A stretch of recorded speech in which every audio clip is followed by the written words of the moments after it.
Welcome to Necessary Roughness for FantasyAlarm.com. I'm your host, Ray Flowers. I know it's week 17, but let's look back at week 16 and all the depression that likely has set in if you had any of the following 5 quarterbacks as a starter for your team in championship week. First number of the day is 336.6. 336.6 yards a game was the average of Ben Roethlisberger coming into play in week 16. Against the Ravens, he threw for 215 yards. Worse than that, averaging 1.8 touchdown passes a game, he threw for 0 touchdown passes against the Ravens. Coming into action, the Ravens were one of the 10 worst defenses in football against the quarterback in the fantasy game.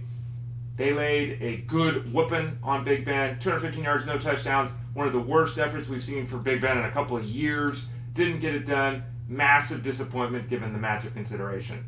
50.7 is the next number. That is the QB rating without Odell Beckham Jr. of Eli Manning in week 16. Very difficult to predict Manning to be anything other than just a moderate option because of the loss of Odell Beckham for week 16. But for a guy who's got a 93.6 QB rating to go out with a 50.7 mark, really disappointing.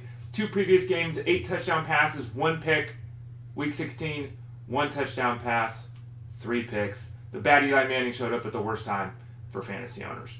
Next number is 2. That's the number of games this season in which Tom Brady hasn't thrown at least 2 touchdown passes, and one of those efforts came in week 16 against the Jets. Now, Tom Brady's been extremely consistent all year long, working with a depleted receiving core. It finally caught up to him against the Jets.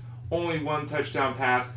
Averaging 309 passing yards a game this season, he threw for 231. A very down effort from Tom Brady, again like the others on this list, at the absolute worst time.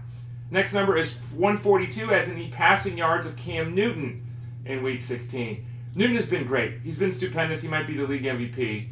He doesn't have a good group of pass catchers. He never has. It speaks to how well he has done as a football player this year that they've had all the success they've had in Carolina. Caught up to him in week 16. Ted Ginn disappeared, and in some respects, Cam Newton disappeared. 7 carries, 46 yards, and a touchdown. Good numbers that helped buoy his value to the point where it wasn't an absolute killer. But averaging 3 touchdown passes the previous 6 games, he threw 18 in those 6 games.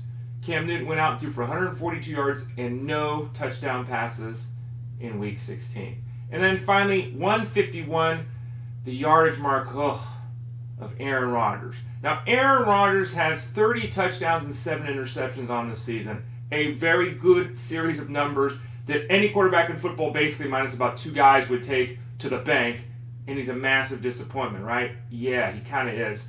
3 straight games for Aaron Rodgers under 220 passing yards, 151 against the Cardinals in week 16. He was thrashed in that game. I think the Cardinals had 9 sacks. He simply had no time. The offensive line couldn't set him up. They didn't have much success running the ball. Hard to completely blame Aaron Rodgers, obviously, but no one wants to hear that if they were starting Aaron Rodgers.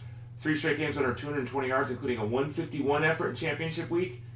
How did that go when you spent your early round pick on Aaron Rodgers? Sorry, folks. FantasyAlarm.com, we can still help you in week 17 if you're playing the DFS game. If you want to just look at rankings for week 17, maybe you've got a season set up where you play week 16 and 17 for your finals. Whatever it is, FantasyAlarm.com still got you covered. Don't worry, we're not giving up on you for the rest of the fantasy football season. Take care.